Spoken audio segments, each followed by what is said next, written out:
A paz do Senhor, amados irmãos, tudo bem? Amados adolescentes, Deus continue abençoando a vida de vocês grandemente. Estamos chegando ao final de um trimestre muito abençoador, crendo que o Senhor, Ele há de nos abençoar, continuar nos abençoando. E você é bem-vindo em mais um vídeo, em mais uma aula. Que a boa mão do Senhor esteja sobre a tua vida, operando o milagre. Hoje, a nossa 12ª lição vai falar sobre salvos para mudar o mundo. Nós vamos ver aqui no texto bíblico, Marcos capítulo 16, nos versos 15 a 18, que vai dizer assim: palavras do Senhor Jesus aos seus discípulos. Disse-lhes: ide por todo o mundo, pregai o evangelho a toda criatura. Quem crer e for batizado será salvo, mas quem não crer será condenado. E estes sinais seguirão aos que crerem. Em meu nome expulsarão demônios, falarão novas línguas, pegarão nas serpentes, e se beberem alguma coisa mortífera, não lhes fará dano algum. E imporão as mãos sobre os enfermos e os curarão. Também Mateus capítulo 28, versículos 18 a 20, que diz assim: e chegando-se Jesus falou-lhes dizendo: é-me dado todo o poder no céu e na terra. Portanto, ide, ensinai as nações, batizando-as em nome do Pai, do Filho e do Espírito Santo, ensinando a guardar todas as coisas que eu vos tenho mandado.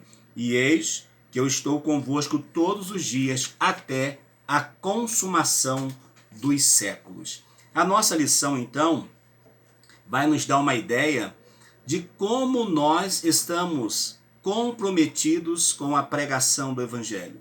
Se não estamos, pelo menos deveríamos pensar que pregar o Evangelho não é algo que eu faço porque eu quero, não. É uma obrigação, como diz o apóstolo Paulo. Ai de mim se eu não me anunciar o Evangelho, porque me aposta esta obrigação.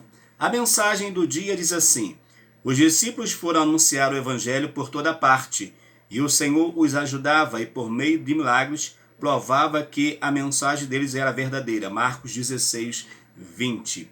Quais são os 3 objetivos da nossa lição? Primeiro, explicar como a igreja primitiva em Jerusalém cumpriu sua missão, demonstrar como o Evangelho transformou o mundo e, por último, saber como ganhar o mundo para Cristo. Porém, tem que ter cuidado, para não ganhar o mundo e esquecer de você mesmo.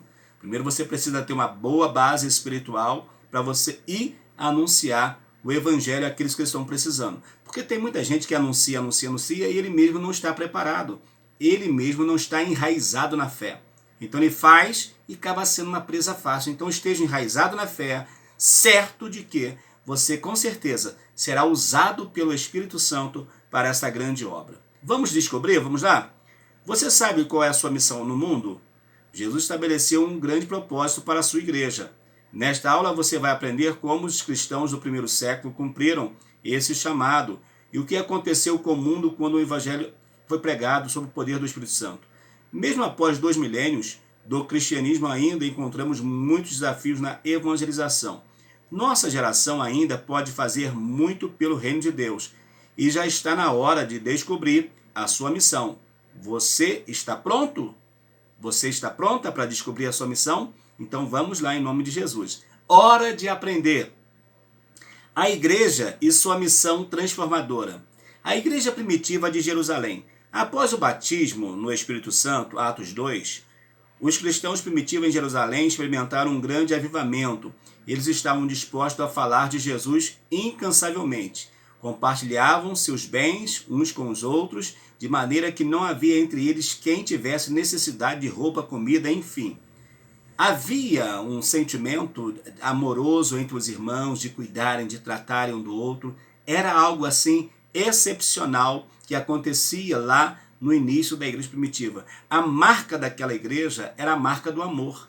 Jesus vai dizer para os seus discípulos: olha, nisto vocês serão conhecidos, se vocês amarem uns aos outros. E é isso que nós precisamos hoje. Mas hoje às vezes preferimos nos agarrar naquele texto que Jesus fala, por multiplicar a iniquidade, o amor de muito vai esfriar.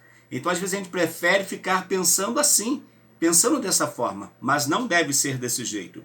Eles participavam da Santa Ceia, levavam uma vida de oração, com isso, milagres extraordinários aconteciam cordialmente, e muitos se convertiam ao Evangelho. Havia uma ação sobrenatural que envolvia toda a igreja, desde do que fosse o trabalho mais simples até o trabalho mais especial, que era a ceia do Senhor, que era a convivência, a comunhão, no partir do pão, nas orações. Então havia um mesmo sentimento, e isso trazia a presença do Senhor nosso Deus. Com pessoas sendo transformadas, o mundo ao redor delas também começou a ser mudado. Algum tempo depois, o cristianismo tornou a ser, e tomou também proporções universais. E a história foi dividida em duas fases. Jesus veio e literalmente dividiu a história entre antes dele e depois dele, AC e DC. Depois de Cristo, muitas coisas, muitas mudanças houveram. Uma poderosa comunidade perseguida.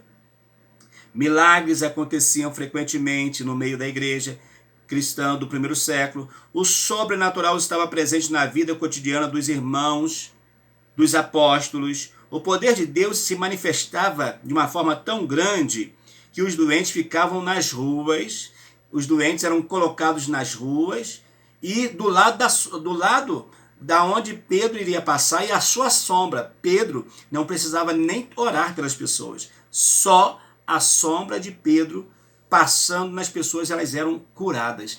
Olha que coisa extraordinária. Esse poder de Deus não é só para esse tempo. Esse tempo foi necessário, sim, que os sinais extraordinários acontecessem, mas o poder de Deus ainda é para a igreja hoje. Então era algo assim extraordinário. Então vamos descobrir, vamos saber qual é a nossa tarefa, qual é a nossa missão. A nossa missão não é dar trabalho para pastor, não é dar trabalho na comunidade, mas a nossa missão é realizar o trabalho do Senhor Jesus aonde nós estamos. Adolescente, você tem um potencial, você tem a força, você tem a disposição para evangelizar, para colocar faixas, para segurar cartazes nos sinais quando estiver acontecendo o evangelismo, para caminhar. Você tem força, então evangelize, ganhe almas, ganhe os seus amigos da escola para Cristo, ganhe, porque isso será muito importante. Você está contribuindo com o avanço do reino do Senhor nosso Deus. Vivendo em um mundo melhor, transformando o mundo em redor. O cristianismo não mudou apenas o calendário de antes e depois, mas também impactou valores morais na humanidade. Com a mensagem de Jesus pregada pelos discípulos, por exemplo, as mulheres foram valorizadas e os judeus e não judeus, gentios, puderam se tornar irmãos. O evangelho uniu todas as pessoas.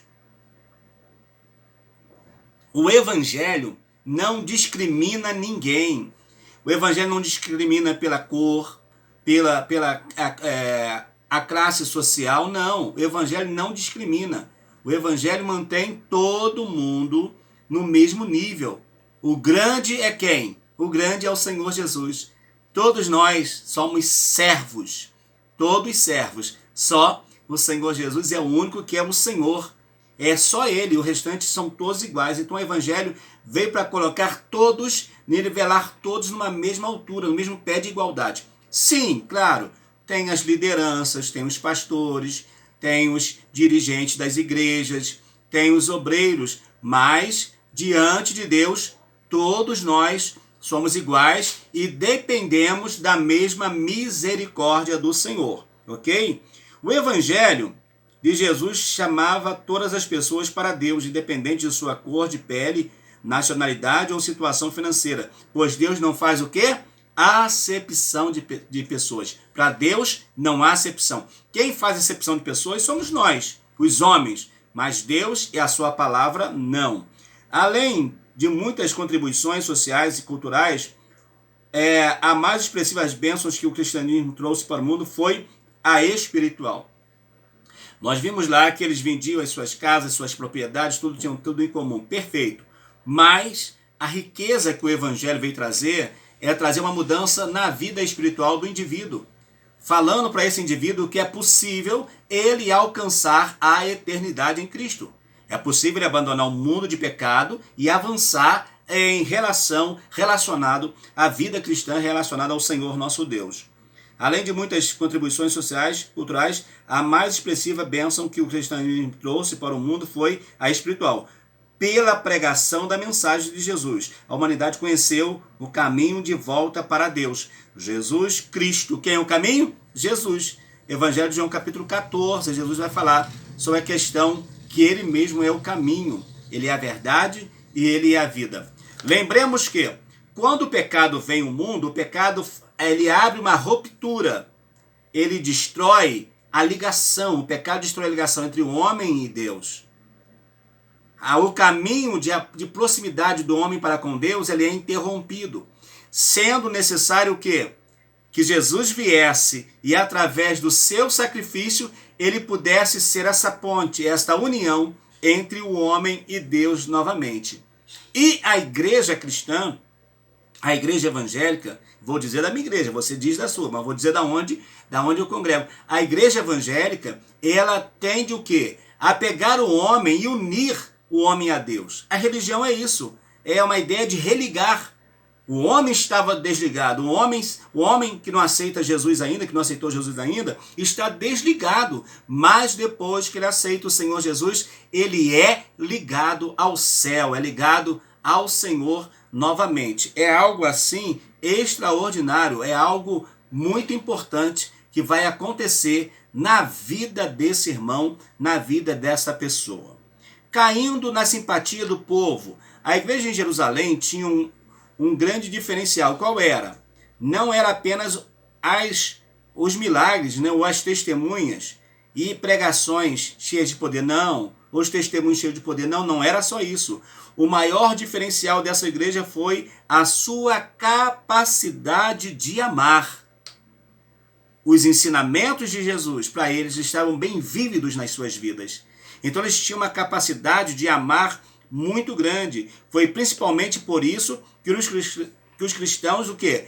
Caíram na simpatia do povo. O povo olhava em volta, via agressividade, via maltratos para com as mulheres, para com os outros inferiores, e de repente, inferiores segundo eles, né?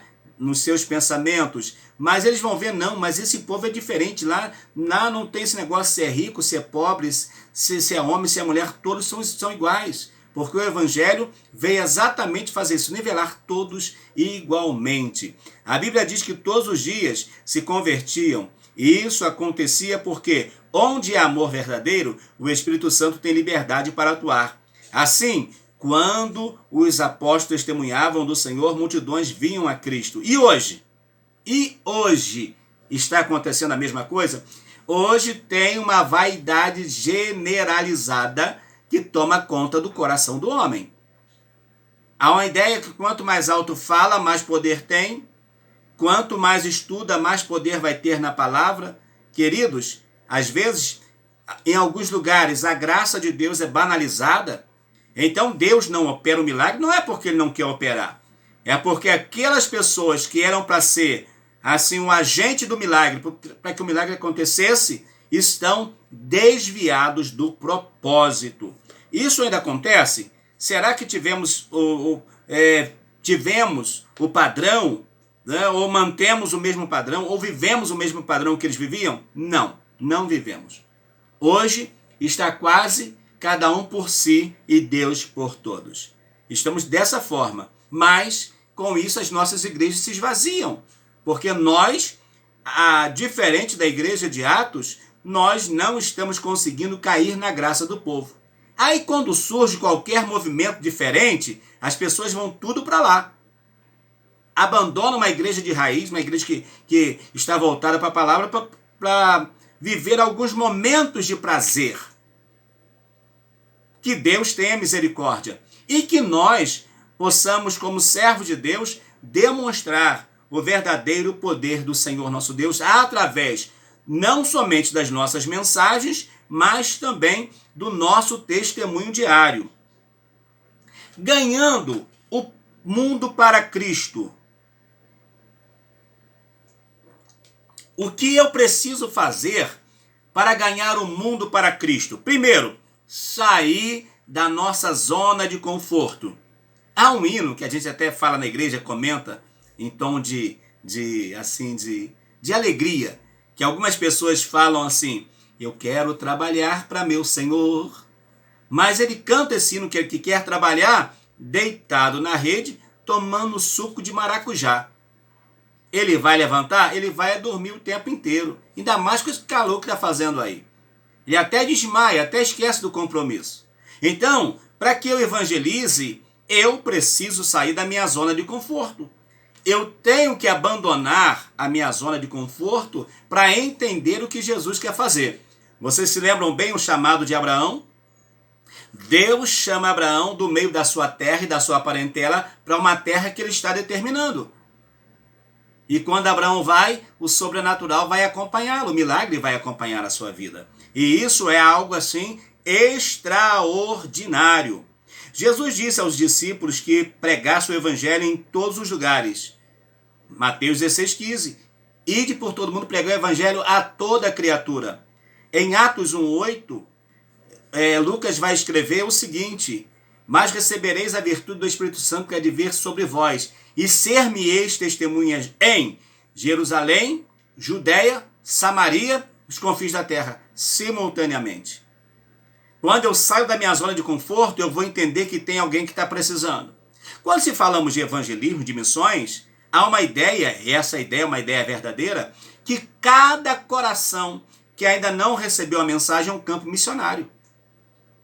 É uma vida que precisa, mas para isso eu preciso levantar-me da minha zona de conforto, levantar-me daquilo que eu estou produzindo e procurar ser mais direto diante do Senhor nosso Deus. Como disse o pastor Alexandre Coelho, infelizmente os cristãos de Jerusalém demoraram a obedecer a ordem de ir, por isso que foi necessária a perseguição.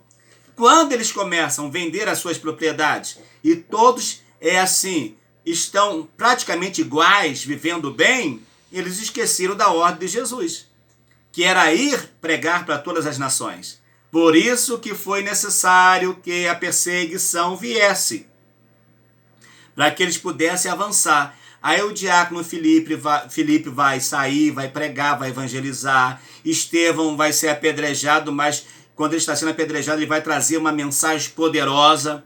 Enfim, os milagres vão acontecer, mas na medida que eles estão indo, pregando o evangelho.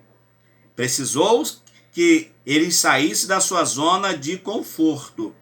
Jesus vai dizer também, quando alguém fala assim: eu vou te seguir aonde o Senhor for. Jesus fala: o vento sopra onde quer e ouve a sua voz, mas não sabe de onde vem nem para onde vai.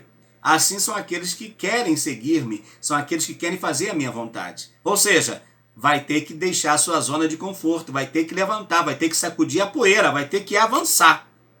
É isso, o evangelho é isso. Deus incomodou tirando-os da zona de conforto, que era Jerusalém. Em casa, irmãos, estar em casa é uma bênção.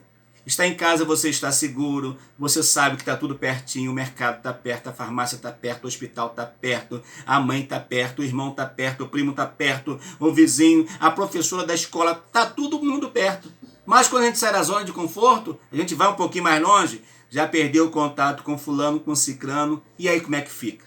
Mas é aí que Deus vai nos usar de forma especial. E eles saíram pregando o evangelho por todos os lugares, por onde iam passando. O Senhor tinha o projeto de alcançar o mundo inteiro com a mensagem de salvação. E foi o que aconteceu. Mas eles precisaram sair da sua zona de conforto. Evangelizando o mundo. Os cristãos começaram a evangelizar o mundo e nunca mais pararam. É verdade, porque continuamos pregando até hoje. Missionários como Paulo, Lucas, Barnabé, no século I e tantos outros ao longo desses 2 milênios do cristianismo trouxeram a luz da mensagem da salvação e muitos povos e muitas nações estão se convertendo, outras estão se fechando para o Evangelho de Cristo. Tudo isso está acontecendo no mundo hoje em que nós estamos vivendo. Alguns lugares se abrem e outros lugares que já foram celeiro do Evangelho hoje estão se fechando. Igrejas estão se transformando em salas de cinema, em boates, enfim, salão de jogos, igrejas. Aí alguém vai dizer, mas as portas do inferno não vai prevalecer. É verdade, mas o templo, a estrutura pode fechar. O cristão verdadeiro que não vai se corromper, mas a organização pode fechar sim. Pode fechar sim. E de fato isso acontece, tem acontecido em muitos lugares da Europa, em muitos lugares aí está acontecendo isso. Só Jesus na causa. Em nosso país, a mensagem do Evangelho, junto com o anúncio do Pentecoste, veio com a chegada dos nossos irmãos, lá no início do século XX, quando Daniel Berg e Gunnar Wingre vieram, ambos são suecos, vieram de lá, vieram para parar no nosso país, vieram depois de uma revelação, depois de haverem recebido o batismo do Espírito Santo, Deus dá para eles um nome enquanto eles oravam, Pará. E eles começam a pensar, Pará, o que é Pará? Pará é o quê? Pará é o quê? Eles vão para o mapa mundi. E quando eles pegam o mapa mundi, estão olhando o mapa mundi, e de repente eles encontram lá, Pará. E eles entendem, o Senhor está mandando nós irmos para o Brasil. Então eles vêm lá para o Belém do Pará. E lá vai iniciar a jornada pentecostal no Brasil. Eu estive nos 100 anos de comemoração do Pentecoste, chegou no Brasil. Foi uma festa maravilhosa lá em Belém. Foi algo assim fantástico, Mangueirão com milhares de pessoas, lotado, mais de 60, 70 mil no Mangueirão. Olha, foi algo assim extraordinário. Qualquer coisa depois eu vou colocar algumas fotos para vocês observarem. Só que eu tenho que achar porque é um arquivo antigo, mas depois vocês irão ver. Então, esses homens vieram trazendo essa mensagem. E essa mensagem, ela foi fincada lá em Belém e abrangeu todo o nosso país, de norte a sul. Essa mensagem poderosa tem alcançado milhares, por que não dizer milhões de vidas têm sido alcançadas com essa mensagem tão importante, essa mensagem de salvação. O tempo passa, as ideologias são alteradas, os homens se corrompem, mas o Evangelho continua o mesmo, pois no Senhor não há mudança nem sombra de variação. Analise comigo esse pensamento, e é verdade. Quem muda não é a palavra. Não é a palavra do Senhor que muda. Que muda são os homens. Que muda são as pessoas. Os seres humanos. Nós sofremos mudanças constantemente. Mas a palavra de Deus não. Permanece para sempre. A palavra do Senhor, ela é eterna. A palavra de Deus, ela é eterna. A palavra de Deus, jamais ela vai perder, porque o verbo ele é eterno. Quem é o verbo? Quem é a palavra? É Cristo. Então a palavra, ela não vai se perder. Por isso que diz, passa-se o céu e a terra, mas a palavra permanece para sempre. Por quê? Para permanecer para sempre, precisa ser eterno. Que Deus te abençoe. Olha, estamos chegando ao final do nosso trimestre. Que coisa boa foi poder estar com vocês ao longo desse trimestre.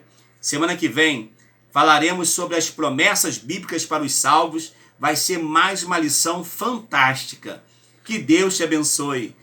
Ainda não chegaram as revistas desse trimestre, mas eu acredito para você adolescente, vai ser mais um trimestre abençoado. Para você mestre, vai ser mais um trimestre abençoado. E com certeza, através dessa mensagem, milhões de pessoas, milhares de pessoas podem ser alcançadas. Por que não dizer, no nosso país inteiro, se nós nos dedicarmos com sinceridade, demonstrarmos o amor de Deus nas nossas igrejas, através das nossas vidas, nos nossos púlpitos, centenas, dezenas, milhares de pessoas alcançarão a fé. Que Deus te abençoe. Eu sou o pastor Valmir Ribeiro. Te aguardo para a nossa última lição. E com certeza vai ser uma lição maravilhosa. Concluindo, diz assim: a igreja primitiva em Jerusalém mudou as estruturas do mundo pela força transformadora da mensagem do Evangelho. E nós também, que compomos a igreja do século 21, somos chamados por Deus para cumprir nossa missão de ganhar o mundo para Cristo. As multidões estão com sede de salvação e você pode fazer a diferença. Fale de Deus, fale de Jesus, fale do Espírito Santo para os seus amigos e para a sua família. Seja uma testemunha de Cristo onde você estiver. E a mensagem, ela pode ser pregada por todas as pessoas, porque a mensagem que nós pregamos é uma mensagem simples, que se apoia sobre 4 bases principais. Jesus Cristo salva, Jesus Cristo cura, Jesus Cristo batiza com o Espírito Santo e vai nos levar para o céu. Todo mundo pode pregar essa mensagem. Não precisa ser um doutor, não precisa ser um teólogo para pregar essa mensagem. Não, basta ter o coração ardendo com o compromisso com a palavra do Senhor nosso Deus. Que Deus te abençoe, que Deus me abençoe. E vamos juntos render ao Senhor o louvor que só Ele merece. Vem comigo na próxima aula, em nome de Jesus. E não esqueça de dar o seu joinha, de dar o seu like, de dar o seu gostei, se inscrever no canal e acionar as notificações. Até o nosso próximo vídeo, em nome de Jesus. E se você quiser ver uma curiosidade, eu fiz um vídeo, postei agora há pouco, xenolalia e grossolalia. Digita aí e você vai saber o que é xenolalia e grossolalia. Deus te abençoe, em nome de Jesus. Um abraço.